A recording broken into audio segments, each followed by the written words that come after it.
Bonjour à toutes et à tous, j'espère que vous allez bien. Aujourd'hui on se retrouve pour parler de Bleach, l'adaptation live du manga qui se trouve actuellement sur Netflix.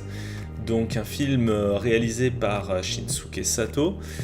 Et ma foi, je dois avouer qu'il est vraiment bien. Avant de parler un petit peu de pourquoi le film il est bien, on va d'abord parler de pourquoi en règle générale les adaptations cinématographiques de manga ne sont pas bien. Alors c'est très simple. Le cinéma et les mangas, ils ont des codes différents. Dans le manga, il y a généralement des gimmicks, des blagues, des situations, une façon de raconter un scénario, une façon de dire les choses, un humour particulier qui, en fait, quand on transpose tout ça au cinéma, ça ne fonctionne pas. Ça ne fonctionne pas tout simplement parce qu'en fait, ça fait très surjoué. D'ailleurs, je dis que le film est bien, mais il y a beaucoup de choses qui ne sont pas forcément, on va dire, super dans le film. Par exemple, le jeu d'acteur de l'actrice qui joue Inoue, je peux vous dire que c'est exactement ça. On voit le côté vraiment surjoué, mais à mort, quoi. Mais c'est pas les seules raisons. Il y a le côté surjoué, effectivement, mais il y a aussi, comme je parlais, les gimmicks, les blagues qui ne peuvent pas en fait fonctionner parce que ça fait un humour trop décalé par rapport à une situation réelle et quelque chose de complètement loufoque. Donc quand on essaye d'adapter ce genre de choses en fait au cinéma, ça ne marche pas. En règle générale, c'est foutu, quoi. Par contre, ce qui est très intéressant, c'est la façon dont le film a été réalisé. On voit que le film se veut proche d'un film d'horreur. Il prend des teintes noires, grises, on est dans des tons assez urbains, quelque chose d'assez dégoulinant, une espèce de patte, des filtres qu'on retrouve dans les films d'horreur. Donc ça, c'était plutôt pas mal l'utilisation. Rappelons aussi que le film a été produit par la Warner, ce qui n'est pas rien, c'est quand même une major, quoi. Et qui en plus se déroule, c'est une production Netflix, donc c'est un film spécialement réalisé pour Netflix. Donc on voit qu'il y a des gros moyens derrière. Je peux vous dire que les holos, les fantômes, ou tout ce que vous voulez à l'intérieur, surtout les holos, sont ultra bien faits. J'ai été assez impressionné en fait de voir à quel point les holos étaient bien faits. Et au final, donc je parlais des choses qui n'allaient pas. Alors ils sont arrivés à trouver un juste milieu entre le côté, complètement un petit peu décalé et loufoque des combats où les personnages font des sauts de dingue et tout. À certains moments, ça nous ramène ce petit côté un petit peu décalé. À d'autres moments, l'AREA fonctionne vachement bien, le montage fonctionne vachement bien, et du coup les combats sont assez dynamiques et c'est assez intéressant en fait de pouvoir voir ce genre de choses sur Netflix venant d'un manga. Donc on a des combats dynamiques, on a une histoire fidèle, très fidèle même, parce que je peux vous dire que je me suis relu les mangas et aussi pour expliquer un petit peu. Donc l'histoire du film se déroule sur les 7 premiers mangas. À la moitié du 7ème, c'est la fin du film si vous voulez. Voilà. Donc on a l'histoire du manga qui est très très fidèlement restituée, à part un petit détail ou deux. Au début, ils se servent en fait du petit... Alors bon, je vais spoiler un petit peu, j'avoue, je vais spoiler un petit peu comme un bâtard. Pas trop pour l'instant, je vous dirai après, là c'est pas vraiment du spoil, c'est un petit garçon en fait qui se trouve au début, dans le manga c'est une petite fille, mais on retrouve ce petit garçon en fait dans une scène du film où dans le manga c'est un vrai petit garçon. Enfin, je sais pas si c'est super clair, mais en gros pour vous expliquer, ils se sont pas fait chier à mettre 2 personnages à la fois, ils ont pris un même personnage pour l'utiliser sur 2 scènes différentes et faire un lien au lieu d'utiliser 2 personnages différents comme il y a dans le manga. Voilà. Si vous n'avez pas compris, vous remettez la phrase plusieurs fois, je pense que ça va le faire. Donc il y a des légères différences. Les personnages, les acteurs ont été très bien trouvés, je trouve, ils collent complètement à leur rôle. Surtout Miyavi qui est dans le rôle du capitaine Kuchiki, qui colle complètement physiquement et même dans son jeu d'acteur, c'est un bon acteur en fait, ce con Miyavi, je dis ce con mais je kiffe le gars. Si vous connaissez pas ce mec, c'est une grande star au Japon, c'est un grand guitariste. Il a aussi commencé à jouer dans plusieurs films. Je crois qu'il a commencé par Le Sien, une espèce d'autobiographie qui racontait un petit peu sa vie. Je crois que c'est son premier film au Japon, comment il est devenu un petit peu une star. Et après, il a joué quand même dans des films de grands réalisateurs, des films... Des blockbusters quoi aussi, donc il a joué dans Kong. Il a joué aussi dans Invincible de Angelina Jolie, où il faisait un commandant, un officier, il me semble, japonais. Du coup, il a de l'expérience. Voilà. Il a de l'expérience. Là, il colle bien du coup au casting. Donc le casting est plutôt bien foutu. Ils ont trouvé les bons acteurs et une bonne ressemblance du coup qui colle avec le manga. Et du coup là on va commencer à partir dans la partie un petit peu spoiler. Voilà, vous êtes prévenus. Alors la partie spoiler, déjà on va un petit peu reparler de qu'est-ce que c'est que Bleach. Bleach c'est quoi? Bleach c'est un gars qui a 15 ans, qui peut voir des fantômes, qui va devenir un Shinigami parce que une Shinigami, donc un dieu de la mort, est là pour détruire les holos et purifier les fantômes, même si c'est pas complètement faux ni complètement vrai ce que je dis, parce que en fait quand tu tues un holo avec ton Zanpakuto, donc c'est-à-dire ton katana de Shinigami, tu purifies son âme, ce qui fait que du coup le holo peut, son âme peut être purifiée et retourner du coup à la Soul Society. Donc c'est la société, on va dire c'est le paradis, hein. C'est là où se trouvent les dieux de la mort et où les âmes se trouvent avant de redevenir sur Terre.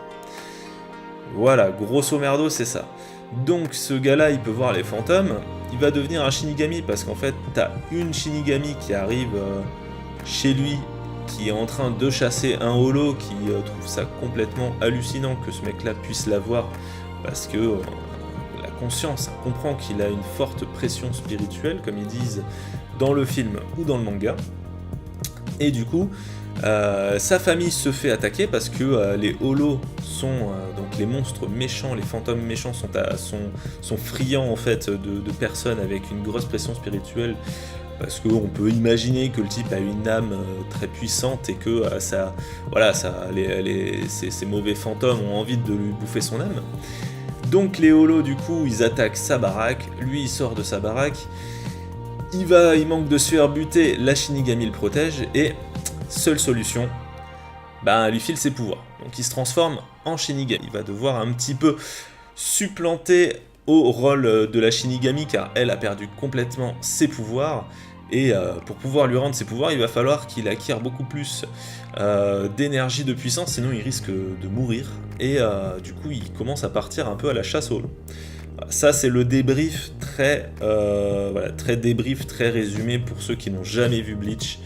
Grosso merdo, c'est ça l'histoire, d'accord? Donc comme je vous ai dit, ça va reprendre les 7 premiers chapitres, les 7 premiers tomes de Bleach. Du moment où on découvre qui est Ichigo Kurosaki, qui fait la rencontre avec Rukia Kuchiki, qui est la Shinigami, et du coup jusqu'au moment où elle-même se fait chasser par la Soul Society parce qu'il est interdit de filer ses pouvoirs à un humain. Qu'est-ce qu'on peut dire de tout ça? On peut dire déjà que le contenu est plutôt bien foutu, ils ont déblayé. On sent vraiment que le réal, il a lu le manga. Parce qu'on sent qu'il est arrivé à faire un juste milieu entre les parties qui ne servaient pas à grand chose dans le manga et qui rallongeaient du temps. Je pense notamment aux tomes, je dirais 2-3. Les tomes 2 et 3, honnêtement, ça pourrait être du HS dans un manga ordinaire. C'est pas, en termes scénaristiques, je parle, c'est pas important de zapper certains de ces passages en fait. Parce que ça n'apporte rien de concret et de puissant cinématographiquement. Donc ce mec là, on sent qu'il a fait le tri.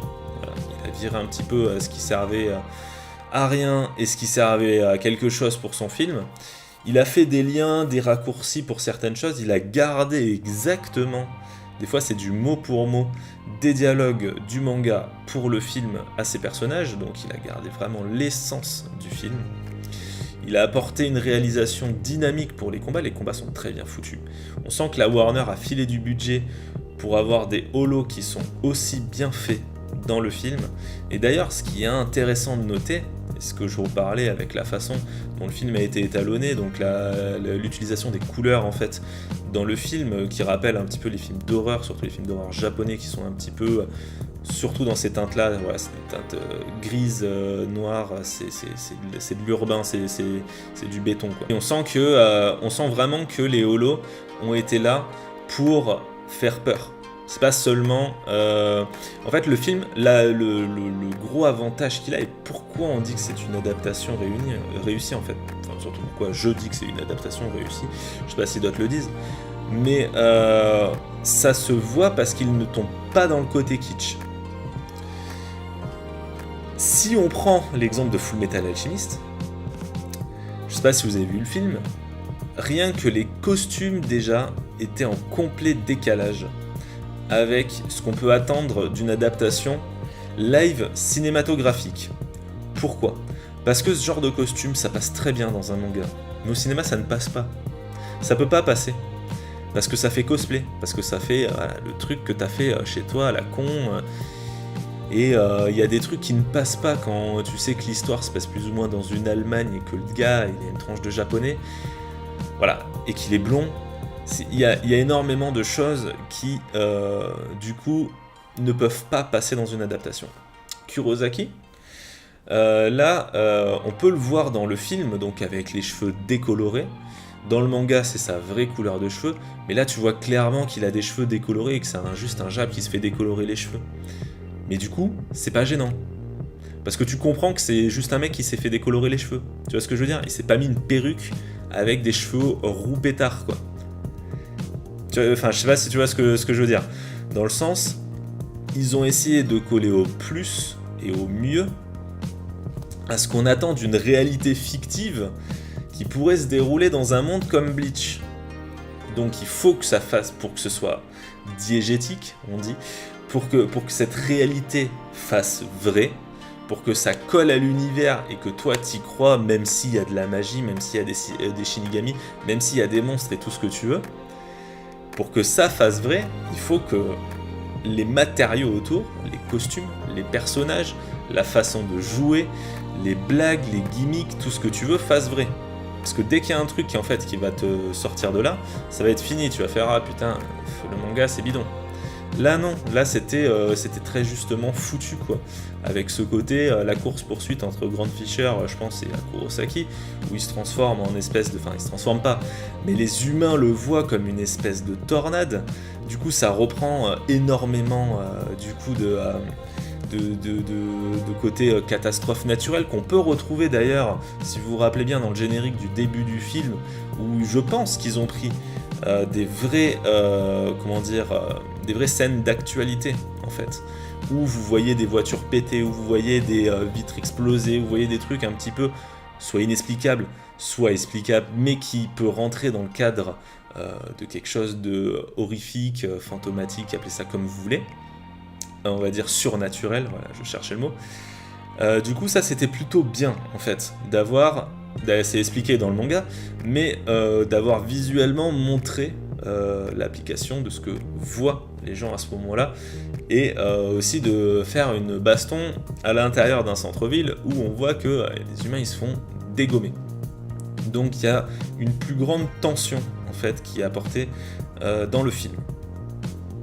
Pour toutes ces raisons, je trouve que le film est réussi, et comme je disais, je pense que c'est l'une des seules adaptations cinématographiques d'un manga que j'ai trouvé réussi. Alors, j'ai pas vu les Gantz de Sato. Je sais qu'il a fait aussi les Gantz sur Netflix. Du coup, ça m'a donné envie de les voir. J'avais adoré moi le manga et surtout l'anime. Du coup, il faudrait que je vois pour voir si c'est vraiment au même niveau, parce que vu que c'est le même réel, je me dis que ça peut être très intéressant. D'ailleurs, n'hésitez pas à me dire, à me conseiller ou me déconseiller de les voir dans les commentaires. Vous, je sais pas ce que vous avez pensé de ce Bleach. Ce que je trouve assez intéressant, au final, c'est qu'ils sont arrivés à faire une très bonne histoire avec juste le début en fait du manga qui n'est pas forcément le meilleur arc. Pour moi, le meilleur arc, et je pense pour beaucoup, c'est l'arc du coup de la Soul Society, qui devrait arriver dans la suite. Et quand je dis devrait arriver dans la suite, même si je sais pas s'il y a une suite annoncée ou pas, mais là c'est obligé. C'est obligé, il faut qu'il fasse une suite de ce film, il a grave marché. Le film est vraiment bien foutu, ça serait vraiment bête de ne pas faire une suite. Je pense qu'il y a des très bonnes critiques qui vont sortir sur ce film. J'ai essayé de vous expliquer un petit peu au mieux, un petit peu les clés et pourquoi ce film finalement est bien. Voilà, je trouve assez intéressant aussi que la Warner a décidé d'épauler par sa production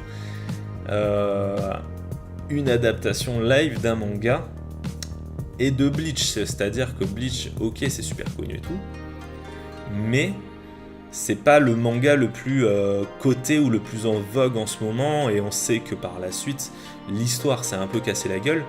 Je trouve ça assez déroutant qu'une société de production ait parié sur ce genre de film plutôt que de dire non, Bleach, je suis pas chaud, mais fais une adaptation genre de Naruto, là ça fait pas longtemps, tu vois, que c'est fini ou que c'est sorti, ou voilà, ou My Hero Academia, ou alors peut-être ils ont pas chopé les droits, et après il y a une histoire de droit, de tout ce que tu veux et tout ça, mais quand même je trouve ça assez intéressant que Sato est arrivé à vendre son projet comme ça. Bon, tant mieux, pour l'instant, tant mieux. Vous n'hésitez pas à me dire ce que vous avez pensé de ce film, ce que vous avez pensé un petit peu voilà, de la façon dont il a été fait en règle générale. Si vous avez aimé ou pas aimé, essayez de faire des commentaires constructifs, n'hésitez pas à parler voilà, dans les commentaires, moi je serai le premier à vous répondre, comme ça on débat un petit peu ensemble, ça peut être sympa aussi. Et voilà, n'hésitez pas à partager la vidéo, à liker si vous l'avez aimé. Qu'est-ce que je pourrais vous dire de plus sur ce film ? J'ai pas spécialement envie de vous spoiler le film, dans le sens, de toute façon, si vous avez lu les 7 premiers tomes, vous savez forcément ce qui va se passer, et du coup, voilà, le film il commence de la rencontre avec Ichigo jusqu'au moment où Rukia va repartir vers la Soul Society. Donc, j'ai envie de vous dire, on sait un petit peu voilà, tout ce qui se passe dans ce truc-là. C'est vraiment quelque chose de très comment dire, c'est hyper, la ressemblance est à 99% au manga. Donc, si vous avez vu le manga, vous devrez avoir aucun problème avec ça. Il y a des petits passages assez sympas, l'entraînement qu'on a dans le film, qui est pas forcément dans... Je m'en souviens pas, là j'ai recommencé à lire les mangas du coup. Je me souviens pas s'il s'entraîne... Si, vite fait, mais c'est mis sur quelques cases, qui s'entraîne avec des balles. Il doit taper des balles avec certains dessins et d'autres non, un truc comme ça. Donc voilà, si vous avez aimé la vidéo, bah écoutez, faites-vous plaisir, n'hésitez pas à venir me parler. Moi en tout cas, je vous souhaite à tous et à toutes une bonne journée, et puis je vous dis à bientôt pour une prochaine vidéo. Ciao.